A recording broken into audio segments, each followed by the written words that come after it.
যে কাপড়ে নারীদের নামাজ কবুল হবে না প্রত্যেক মা বোনদের জানা উচিত। আমি আপনাদেরকে অনুরোধ করব ভিডিওটি একেবারে শেষ পর্যন্ত দেখার জন্য। যে কাপড়ে নামাজ পড়া মহিলাদের জন্য নিষিদ্ধ এ সম্পর্কে প্রত্যেক মা বোনদের জানতেই হবে। প্রিয় দর্শক, খুবই গুরুত্বপূর্ণ একটি ভিডিও এটি। যদি এই দিকে খেয়াল না রাখেন তাহলে হয়তো সারা জীবন নামাজ পড়ে যাবেন, কিন্তু আপনার নামাজ কবুল হবে না। চলুন মূল ভিডিওটি শুরু করা যাক। দর্শক, নামাজের সতর ঢাকা ফরজ, কিন্তু নামাজে কতটুকু সতর ঢাকতে হবে তা অধিকাংশ মহিলারাই জানেন না, যার ফলে ফরজ তরফ হওয়ার ফলে অনেক মহিলার সারা জীবনে নামাজ হয় না।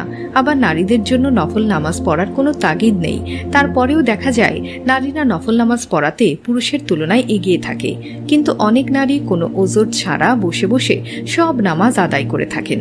নারী পুরুষ যে কারোর জন্যই প্রয়োজন ছাড়া বসে বসে নামাজ পড়লে তাদের নামাজ হবে না। বিশেষ করে ফরজ নামাজ অবশ্যই দাঁড়িয়ে আদায় করতে হবে, কারণ সবার জন্য দাঁড়িয়ে নামাজ আদায় করাও একটি ফরজ কাজ। অবশ্য কোনো ওজর থাকলে সেটা ভিন্ন কথা।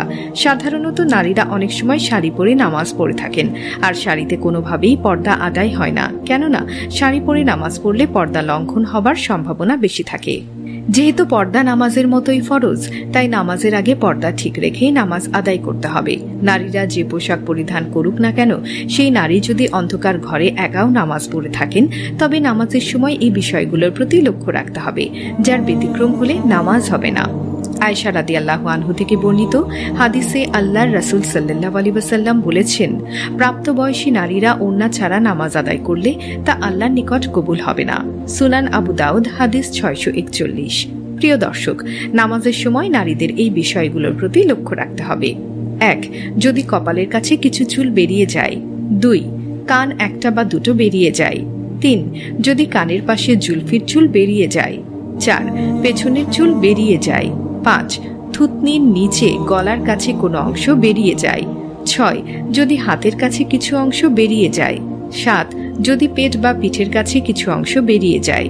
অর্থাৎ শুধু মুখমণ্ডল, হাতের কবজি ও পায়ের পাতা ছাড়া আর কোনো অংশ যদি নামাজের সময় বেরিয়ে যায় এবং এভাবে সারা জীবন নামাজ পড়লে সে নামাজ আদায় হবে না। সে নারী বেনামাজি হিসেবে গণ্য হবে। আর সর্বাবস্থায় নারীদের পোশাক যেমন হবে তা এখন আপনাদেরকে জানাবো। 1. নারীদের ফরজ ও সুন্নত পোশাক হলো কামিজ বা ম্যাক্সি, যা গলা থেকে শুরু করে পায়ের গোড়ালির নিচে পাতা পর্যন্ত ঝুলবে। কামিজের বা হাতা কবজি কিংবা হাতের আঙ্গুল পর্যন্ত লম্বা হতে হবে। 2. আর মাথায় এমন হিজাব বা ওড়না পরিধান করতে হবে যাতে কোনোভাবেই গলা, ঘাড়, কান, মাথা ও জুলফির চুল কিংবা বুকের কোনো অংশ, পেটের কোনো অংশ তথা চামড়া দেখা না যায়। 3. ম্যাক্সির নিচে